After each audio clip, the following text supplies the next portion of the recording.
Bonjour mes amis, j'espère que vous allez bien. Eh bien aujourd'hui je vais vous partager un texte qui n'est pas de moi, mais que j'ai trouvé extraordinaire et formidable. Je crois que je ne pouvais pas mieux partager ça. Alors j'espère qu'il vous plaira aussi. Alors, la femme est l'initiatrice spirituelle de l'homme. Les femmes ont une chance inouïe. Elles sont porteuses d'amour, ça on le sait, hein, de cet amour sacré, capable de révéler les hommes à eux-mêmes et de les transfigurer et de transfigurer le monde. Je commence à bafouiller, bon, voilà. Selon que l'on est homme ou femme, notre mission diffère et il apparaît de plus en plus que c'est la femme d'être la gardienne de l'éternel par la voie de l'amour. Ouais, je ne sais pas si ça vous parle, mais ça me parle. Elle est une passeuse d'amour. Elle incarne au mieux d'elle-même. Elle l'incarne au mieux d'elle-même. Cette verticalité qui relie l'être humain à Dieu. Dans les traditions et les civilisations les plus anciennes, se rejoignent pour décrire la femme comme la porte du ciel, ou l'intermédiaire entre le ciel et la terre. Dépositaire des secrets célestes, c'est par elle que l'être humain peut retrouver la voie, la trace de sa divinité. Ce qui fait le fondement même de l'éternel féminin, c'est la capacité qu'a la femme à aimer. C'est vrai. Sa capacité à transfigurer le monde visible et invisible et de montrer qu'il peut prendre une autre dimension grâce à l'amour qu'elle incarne. Nous réduisons trop l'amour à sa dimension psychologique. Si notre époque est malheureuse, c'est peut-être qu'elle se fourvoie en rabaissant l'amour. Je crois, oui, effectivement. Sans cesse au niveau de la psychologie. Le sentiment amoureux est de cet ordre, tout comme la jalousie, la possession ou cette forme d'amour que l'on oppose à la haine. Chacun de ces sentiments relève du mental et de la psyché.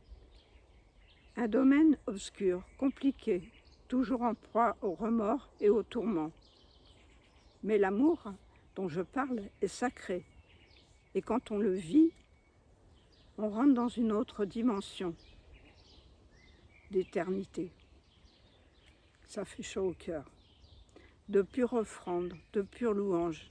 Et dans l'acte amoureux, dans les moments de ravissement de l'amour, nous prenons conscience de notre véritable nature qui est la joie et que nous sommes par essence des êtres d'allégresse. Eh bien, il y a fort à faire, n'est-ce pas? On a voulu séparer le corps et l'esprit, comme si la spiritualité était d'ordre mental, voulant renoncer aux sensations, aux émotions et à la plus belle chose qui soit en ce monde, le désir. Nous sommes vivants et dans ce corps qui nous a été donné, l'amour passe par lui. La femme a la possibilité d'héberger en elle un enfant. Elle a gardé plus que l'homme le souvenir de ce corps, sacré et infiniment précieux. Elle reste la mémoire de ce lieu de plénitude et de lumière qu'est le paradis. On a beaucoup calomnié Ève. Ève est en réalité signifie la vivante. S'il est une caractéristique féminine par excellence, c'est bien la qualité de vivante. C'est à elle que la femme, dans les femmes que nous sommes, la qualité d'initiatrice auprès de l'homme.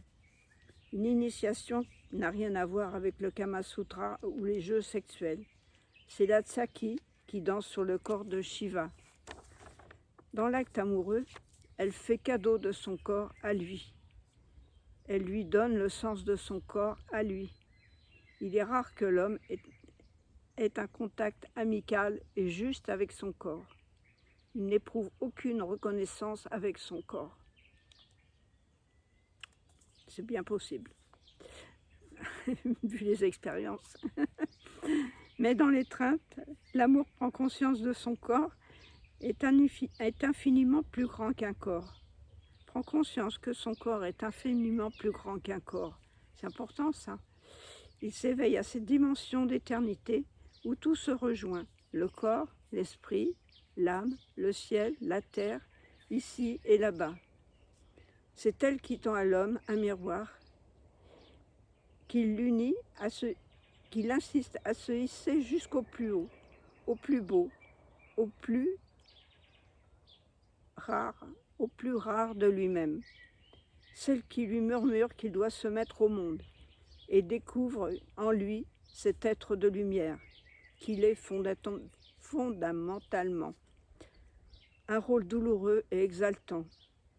Il ne peut pas se contenter d'être bon père, bon époux et homme d'affaires, mais un pèlerin plein de sagesse. Il ne doit pas oublier son âme. Au nom de l'amour, la femme est prête à brûler tous ses vaisseaux et à prendre tous les risques, alors que l'homme se réserve. Les hommes sont très forts pour débattre d'idées, de politique, d'économie et de technique, mais ils ont des réticences à s'impliquer.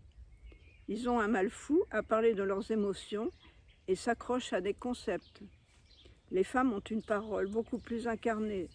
Elles parlent du lieu de leur corps et de leur cœur. Des propos charnels, sensuels, violents, mais toujours vibrants d'émotion et de vie. L'amour est tout. C'est celui qui crée les mondes, qui nous fait nous émerger. Sans lui, nous tombons en poussière. L'amour est la finalité même de l'univers. Si nous avions davantage conscience de l'amour qui circule en nous, comme le sang dans nos veines, nous serions infiniment plus respectueux de nous-mêmes, de notre corps et des autres. Nous aurions davantage de gratitude envers la vie, car la vie est un cadeau de l'amour. Et c'est de Dominique Flore Aubin. Je ne la connais pas du tout, j'ai relevé ce texte il y a quelques années, que j'ai copié, que j'ai écrit, qui m'avait beaucoup parlé et que j'ai retrouvé. J'espère que ce post vous plaira. J'attends vos commentaires, vos petits likes. Merci à mes abonnés et merci aux nouveaux abonnés. Et que Dieu soit avec vous. Et en ce jour de Pentecôte, Jésus aussi. Voilà. Amen, je dirais. Namasté.